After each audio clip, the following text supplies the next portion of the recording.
All right, we're back for episode 2 of Automated Brand. Ah! There's been a crap ton of stuff that's happened in the last 2 weeks. So much that I don't think we're going to be able to get to it all.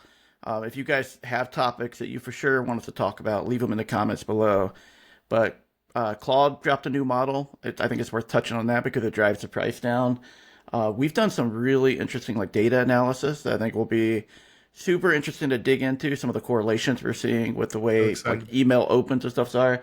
Um, I would even say there's some new paradigms where you're subsidizing AI costs with advertisement, which I think is going to be interesting.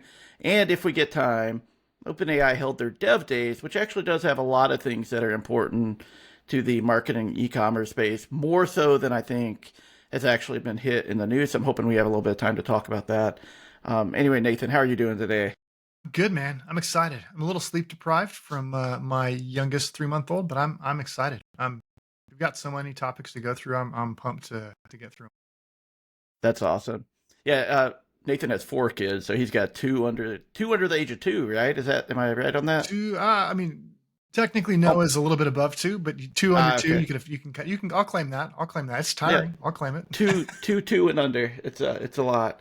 That's it. Uh, so one of the things that actually happened as we kind of jump into it is, like we know between you and I, with what we do, one of the big driving costs of AI is really the token consumption. And one of the things that we've talked about a lot is, driving the cost of these models down to something so that the price for the end consumer can be more affordable, and thus like we can actually build some sustainable businesses on top of it. So Claude actually released Haiku 4.5 literally like very recently here. The claims are that it is as good as Sonnet 4, which is a model that we used for quite a while in our Awesome. product for a lot of the marketing things that we did. It is 2 times as fast and one third the cost. That's amazing. It is really amazing. So I don't know, have you had a chance to check that out at all? Like have you played with it? And if not, like just general thoughts on the kind of the way the models actually like this are driving costs down and hopefully getting it to the point where we can have more sustainable, more like affordable usage for everybody. Yeah, I mean, I've played with it a little bit. Honestly, I plan on getting my hands on it even more so, later today. Frankly, it dropped. So it dropped recently enough to where like we couldn't really crank through it, before this episode. But from what little playing I've had, I mean, honestly, I'm pretty impressed. I mean, I think to me, what's pretty exciting about it overall is like its creative ability is still quite good, right? So I mean, we used, as you know, Sonnet for a long time, just because its ability to have kind of the creative ideas, the copywriting, to understand ads, all the things that brands care about. It just does so well. And I mean, compared to ChatGPT and others, it blows them out of the water. So honestly, I mean, I think it's going to be a really good thing for, I'd say for brands. I don't honestly know. I don't know how much brands will directly, just as users of Claude, will actually benefit there. But I think brands are going to benefit a lot indirectly because, SaaS providers, like ourselves and others, are now going to have a much more cost-effective model that can produce still very high quality results for them. And I think that's sort of, I think I'm honestly most excited about that, where it's like now we've got a model that isn't crazy expensive by comparison, that can still produce quite good results. Yeah, and I've had a decent amount of time kind of using it. Awesome. There's a couple things that I care a lot about, and I don't want to go too much into the weeds, but unless you guys let us know that you want this, um, to really make these things work, to actually do jobs, there's like a couple things that they have to do. What Nathan's right is they need to be creative and they need to have that aspect of it for sure. But there's also the ability to go find, like we call it tool calls or That's right. function call. It's also context pollution, which what that means is as you get further on in the conversation, how much does it stay on topic versus go off topic? And those two things are very important. Now, the one thing I have had a good chance to test is the like tool calling ability, and that seems really solid in this model. That's awesome. It substantially, you know, probably as high as what I see in other models. So that is incredibly good for one third the price. And it is incredibly fast. So being able to iterate, maybe, maybe like a Sonnet 4.5 is going to get you like 90% of the way there, but you can get there faster. And for a third of the price, you can get to, let's say, 85%. You can get almost there faster and to a third of the price, it's actually pretty cool. So it is a really interesting model. Um, What's interesting and it, is yeah, go on, ahead. on the tool calling side, because you're my, I haven't tested it that way. I tested it more from like the I'm a brand, or even honestly for Raelion. Like, I mean, I use it all the time for Raelion, just for our own ads and stuff like that. So it's great to know on the tool calling side, because like if you're a brand, you know, where that's valuable is, you know, if you're using Claude, like, you know, Claude Haiku, and like you want it to look up data, you know, within Raelion, within Shopify, or, you know, or other areas, like its ability to actually make that look up and figure out that it should actually do a tool call, you know, is actually really important. That's one of the things of it's like the agentic side of it, right? So that's where, you know, if you're not familiar with the idea even of tool calling in terms of what Adam was describing, you know, it's really like what drives kind of some of the agentic power behind a lot of these models. So oftentimes, if you get frustrated because it's not doing something, it's usually because it's failing to make that tool call. Yep.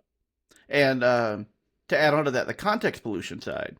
And this might be something that everyone's experienced. I don't know, like anybody that's watching this has ran a chat like way, way up in context. And I don't want to have a better way to describe it other than the AI losing track of its direction that needs to go. There's a benchmark called Repo Bench, and that does a pretty good job testing that. And it scores about on par with Sonnet 4. So That's awesome. it is looking like it's a pretty solid from a context pollution side as well. So excited about that. It'll be interesting to put that into our product and actually see how well it performs. Because speed would be nice to be able to get it faster. Um, but you know, it's a big reason why we like the ability to switch between models pretty quickly because they all have their own behavior, It's and very some people true. may like one more than another. Anyway, I think that's a good segue over to some data stuff we've been doing. Now, this is going to be quite nuanced, but Nathan, I think you could probably give good context on this when we talk about kind of engagement in general and how we measure email engage. You know, there's several different ways to do it with like suppression list and general rules based thing. So we've been doing a lot of analysis on this because we believe there's a better way to do that, or our theory is. And maybe I'll hand it over to you to kind of like expand on that. Yeah, I mean, so to me, part of what's really exciting about, and I'll even throw some of the data up on the screen here in a minute, about some of the like the research like our data science team has been doing is, so we have AI segments within Rayleigh. Like our theory, part of our theory behind these segments was, you know, you've got all this engagement data, you know, that like, that's pretty much everybody uses today, right? So like this, the gold standard, you know, of email marketing, you know, segments today is you have a 30, 60, 90-day engage list. You have generally a VIP list. You have a win back list, and then you probably have like a non-buyers list. In other words, you know, your customers that are engaged and haven't made a purchase, and that's it. And if you think about everything I just described, the vast majority of that all has to do with engagement. I always liken it to like it's sort of like having a meta awareness ad running. Like you're going to get in front of people, but you have no idea whether those people are actually going to buy. So part of what we kind of, you know, thought at the beginning from a Aurelian standpoint is if we focus on the behavioral signals instead of engagement, we can actually drive better results. And we've seen Yep. that to be true. You know, but I think what's really interesting about kind of this next set of analysis that we've been doing that we wanted to even kind of share with the community data wise is because there's such a focus on engagement, we've really spent time digging in more to understand like how much of a factor is engagement really on all these factors like revenue, like, you know, again, all this other sort of stuff, just because there's such highly used segments. And we kind of, you know, went back to first principles and said, should these actually be really highly used segments? Like what makes these segments valuable, and what doesn't? So that's some of the kind of context of the analysis that the team's done. I don't know, Adam, if you wanted to add anything to that, or I know you've been involved in that analysis. So Yeah, I'd say like it what's really makes all of this tricky is how messy some of this data actually is. And what I mean by that is there are, you know, if you think about the data that you have to measure engagement today, if you have a pixel on the site, you could judge like what people are actually looking at on the site and do that kind of thing. So you can get site engagement. You can get how many emails did they receive? Did they open the email? And did they click something in the email? And then if you look at the way attribution works in Klaviyo, it's a really light correlation there. They're correlating it in that if you opened an email and you clicked it and you made a purchase within X number of days, they're going to map that purchase to that email. Just a really light correlation there. aren't they even more aggressive than that? 'Cause isn't it? don't they go even further actually and say, if you sent an email and a purchase was made by somebody on that list, whether they opened an email or not, within 5 days or something, isn't that like the broad how broad that is on the Klaviyo side, or no? I don't know because we do. I mean, it is fair because when we look at the data, we typically will see a message ID, which is like the email that they opened that's kind of mapped to it. Uh, it's still kind of nebulous to me because those things can be like days apart. Something else may have led to that purchase, like they may have saw an ad on Meta, but Klaviyo may still be counting that, as so all of those things are just kind of tricky to kind of go through. So as we start looking into the data, there's also another degree to this where we're seeing a lot of what I would call bot looking activity Yeah.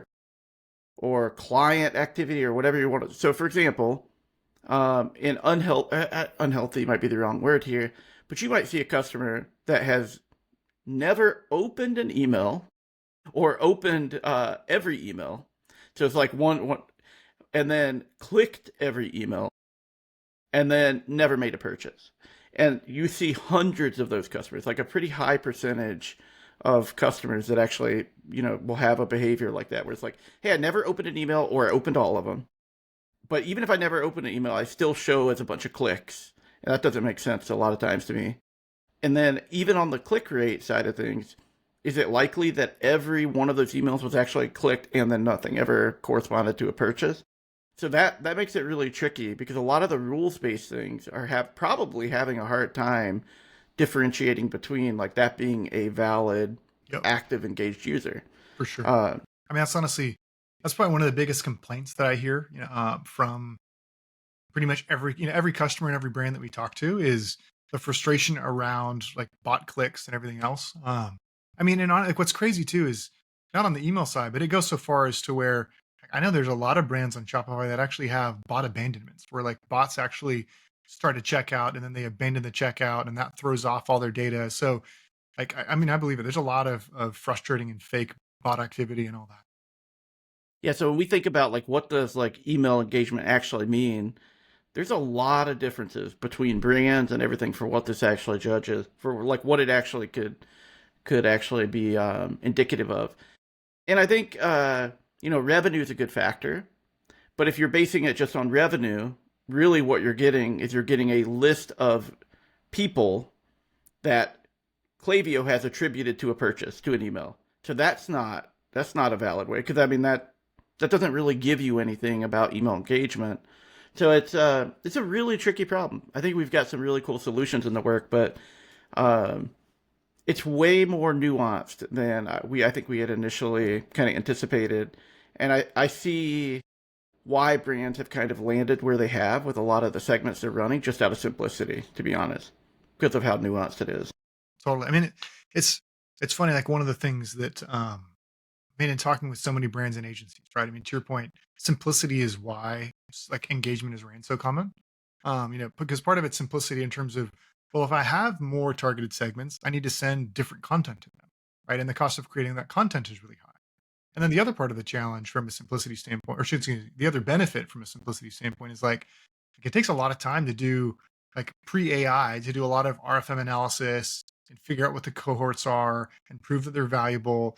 So like when you kind of like if you rewind and go, okay, well, like how do we even get here from a segment standpoint? It's often because it's like, well, to pay an agency, I don't know, $2,000 like for that month to come to do an RFM analysis, you've got to make like a pretty good amount of incremental revenue, right? To even merit that test.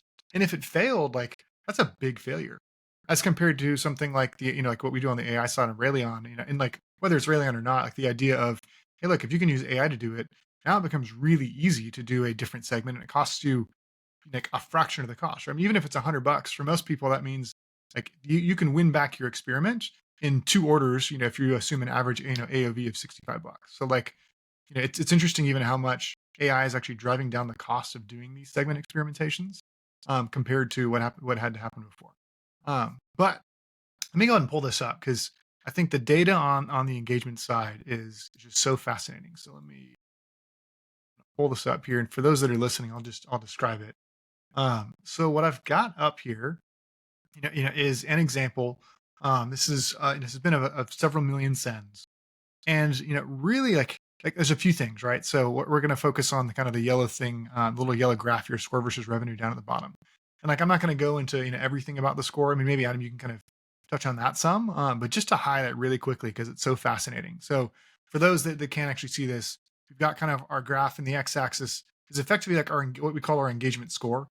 So it's like you can think of it as on the right hand side is somebody who's considered highly engaged. On the left hand side is somebody who's not somebody who might potentially unsubscribe. And then the y-axis is basically how much revenue that they're spending.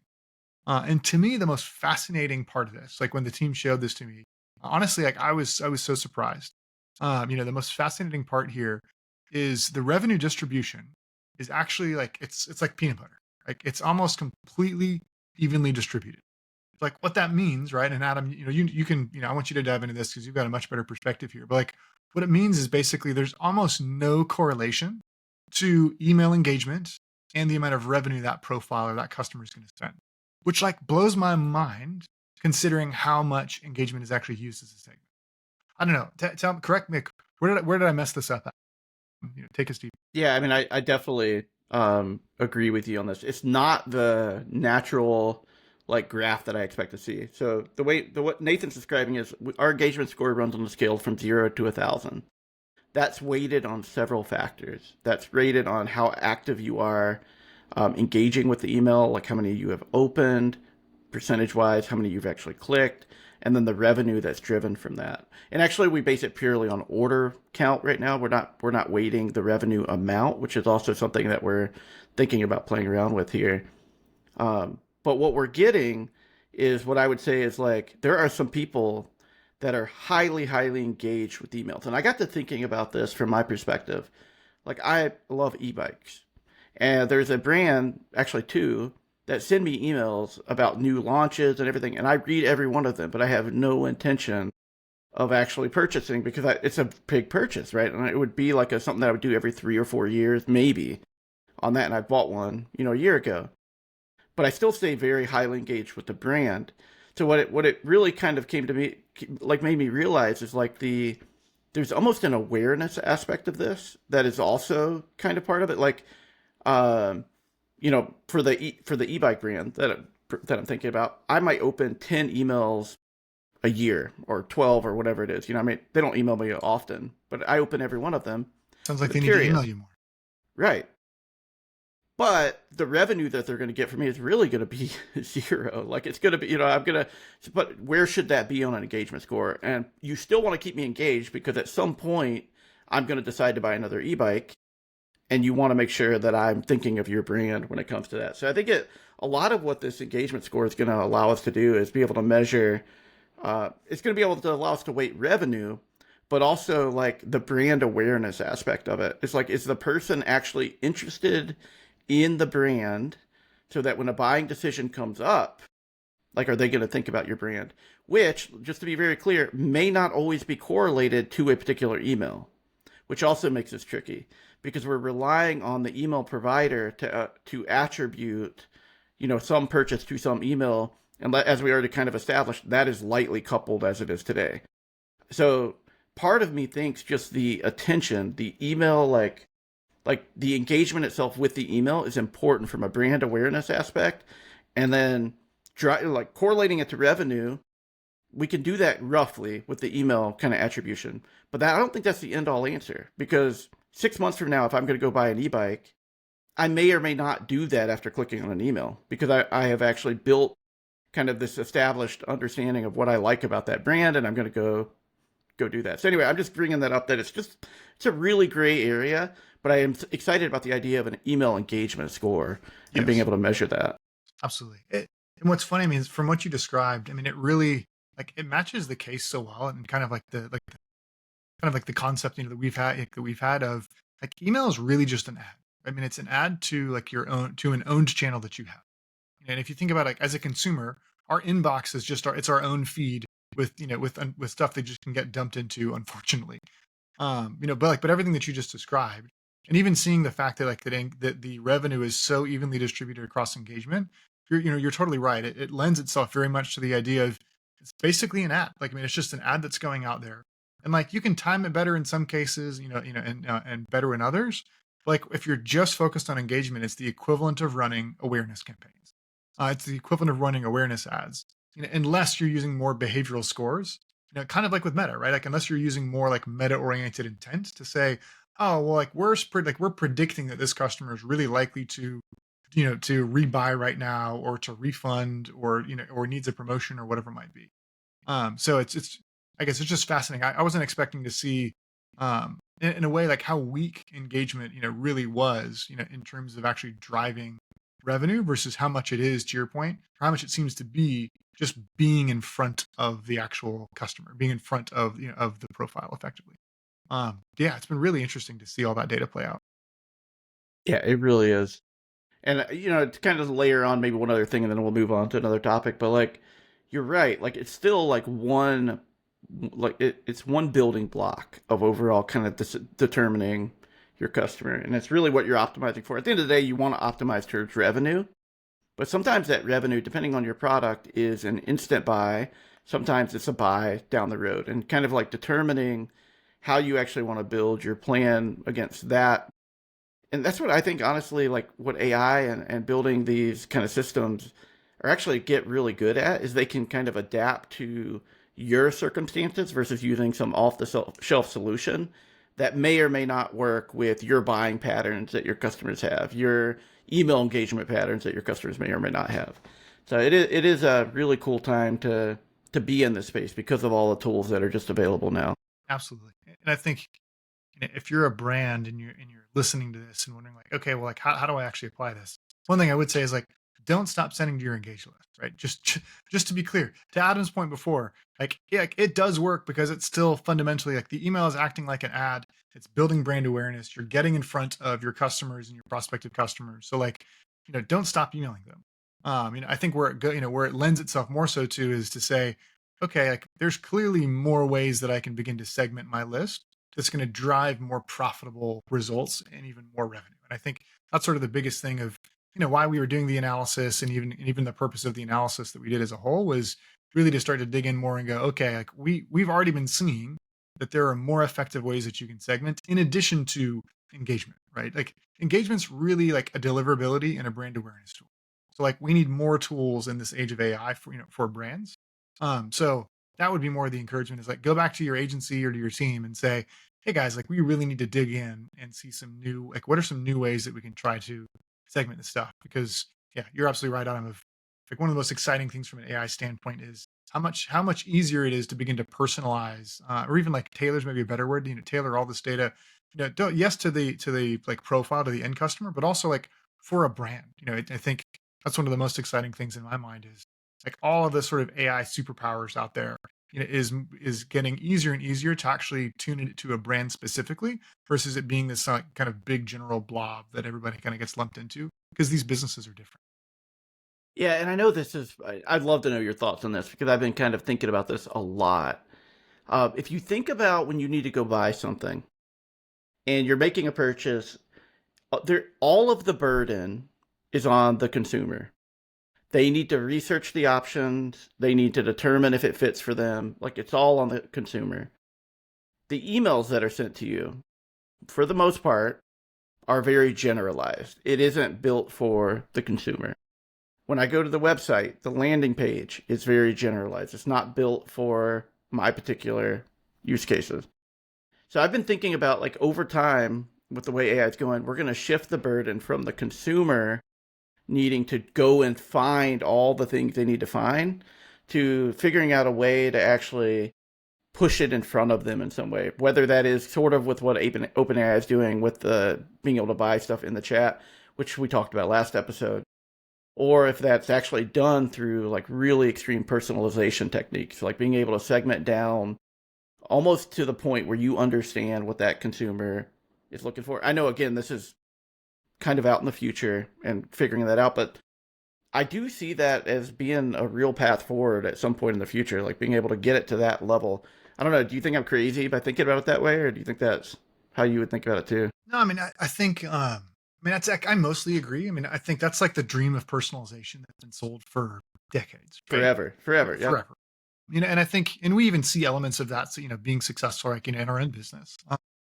To me, where it starts to fall over a little bit is like there's a point where like the level of personalization doesn't really have a statistical enough like impact to the business for it to be worth it. It's like, and I'd say like that's one of those things, for example, where like if you use emails as an example, if you have a flow that's being tailored to a customer who's going to repeat buy something, right, and it's like, and as a result, like the timing is tailored and like the product recommendation is tailored, like that's pretty good. Like I'd say at the end of the day, like that's a pretty strong level of personalization. But like if you decide, like if you went further and said, okay, well let's make sure that the subject and preview line is tailored to them.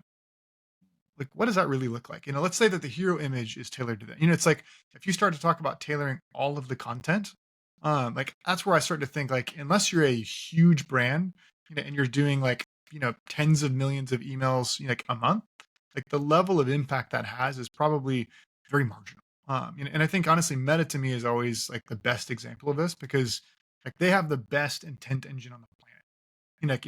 And they know how to take creative and put it in front of the right person. But like, what do we see most, right? I mean, like brands are testing out, hundreds and hundreds of creatives a month when they're at scale. But still, like what Meta's doing is they're going, like, you like Groons, I like Groons, like maybe we both like Groons for gut health. We're going to see the same general like gut health, problem, persona solution set because like that's what resonates. And I think that's still personalized, but it's not like, oh, well, Nick, I think like the impact of, well, Nathan really likes the one with a dog and Adam really likes the one with a cat is like pretty minimal. So like that's sort of where a lot of people preach it to that level, and I don't know. That's where I'm unconvinced, and the data hasn't shown me that actually has a meaningful. Yeah, I mean, I agree 100% on that. I guess where I think about it is more on the problem, Mhm. because like if I'm going to shop for a product from a brand, the onus is on me as the consumer to figure out which of the products I need to choose. So that I think to me it's like not personalizing to the point of like, because I honestly don't think we're ever going to be able to predict well like what a hero image is going to work with one. Maybe for some, but for everyone, I don't think we're going to always be able to say, hey, this hero image is going to perform 0.01% better because it's sent to this person over a different one.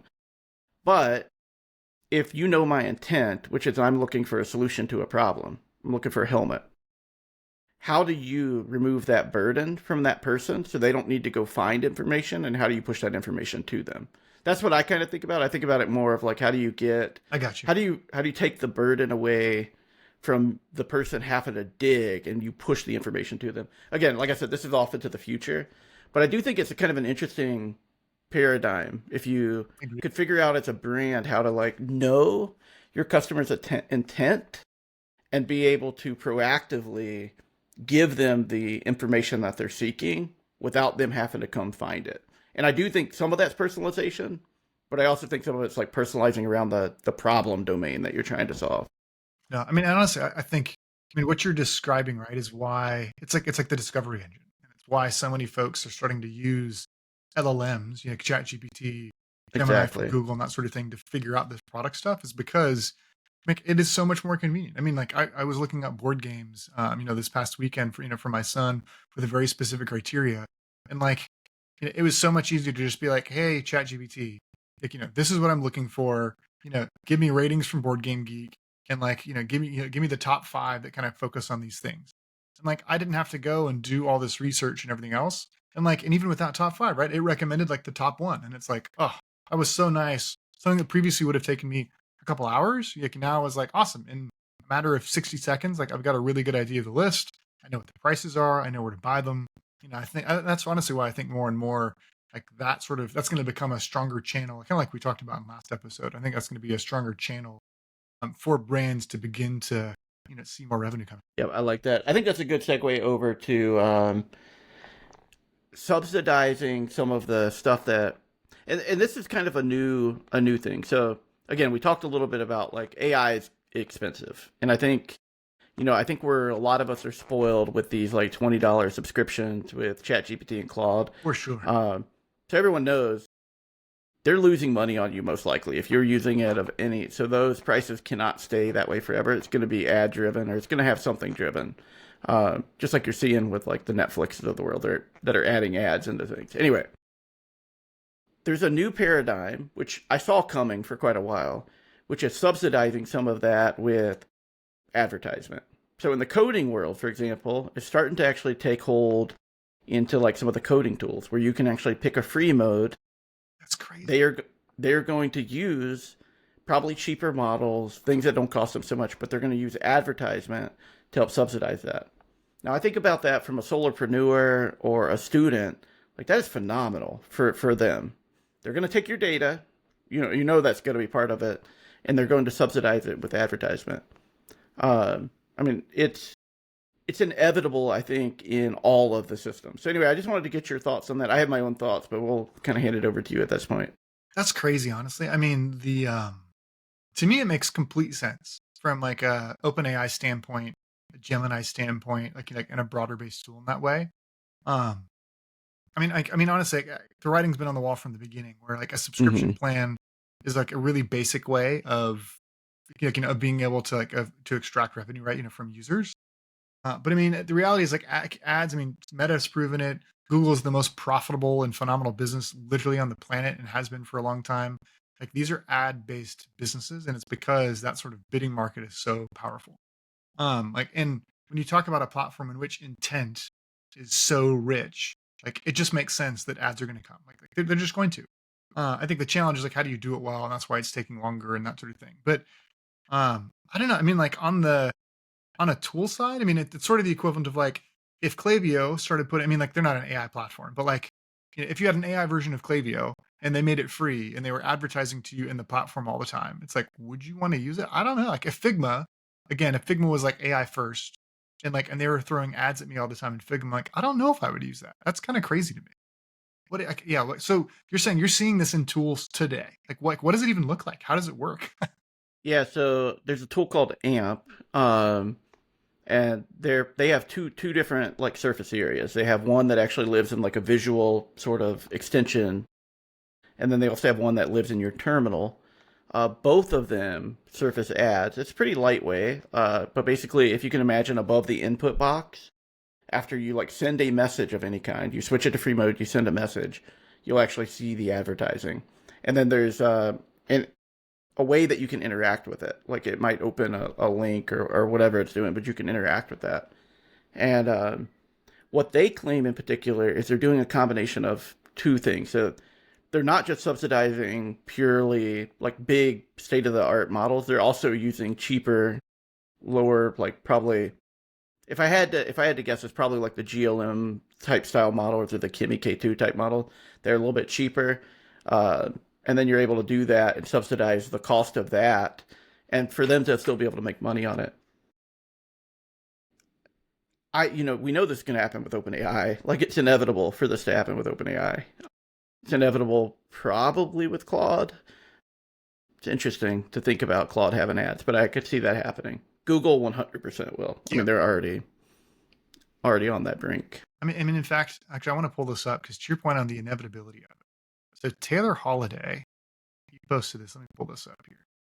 So he posted this, on Twitter, the just yesterday. It was kind of an announcement from that basically shows that Walmart partners with OpenAI to create an AI first shopping experience. And like what Taylor Holiday was bringing up is basically like, when you're using ChatGPT, like what product gets the preference in the results, like the brand or the retailer overall? And like, honestly, I'm curious. I mean, since you've built a lot of these sort of systems before, Adam, like, how do you think they're even thinking about that, right? So just to make sure it's clear to folks. So the scenario, right, is so today you've got Etsy, you've got Shopify, like that's coming, and you've got Walmart now that's coming, and like presumably like Amazon could be there at some point too, But it's like you've got Etsy, you've got Shopify, and you've got Walmart. And like if I'm a brand, I could actually sell on all three of those platforms. So like, and if all three of those are integrated, and now I ask a question to ChatGPT, like, how does it determine which product to show up? I mean, like, what do you think they're going to do there? So I've thought a lot about that, especially after our last episode, and I think it comes down to it's probably two major degrees that they have to measure. The first and most important one is if they start giving people bad recommendations, people will stop trusting it. So they are most likely going to have to optimize around success criteria in some way, whether that's like review score or return rate or whatever. There's going to probably have to be some way for them to understand, what products are actually doing well. And then the other side of that is going to be driven by revenue. Of course, they're going to want to pick the best product for you that makes them the most money.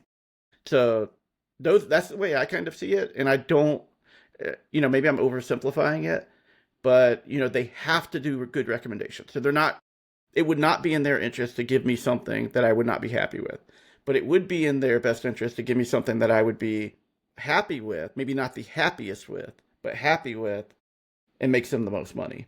So there's degrees of all of that, the way I think about it. Makes sense. So in that situation, so let's say so I'm a brand on Shopify, for instance, and let's say I'm selling shampoo. I'm just making it up, right? So I'm selling shampoo. I sell shampoo through Amazon as well. Excuse me, through Walmart as well. And somebody's like, okay, I want shampoo.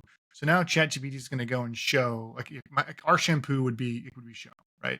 But it could be shown through Shopify, through my Shopify store, or it could be shown through through the retailer itself.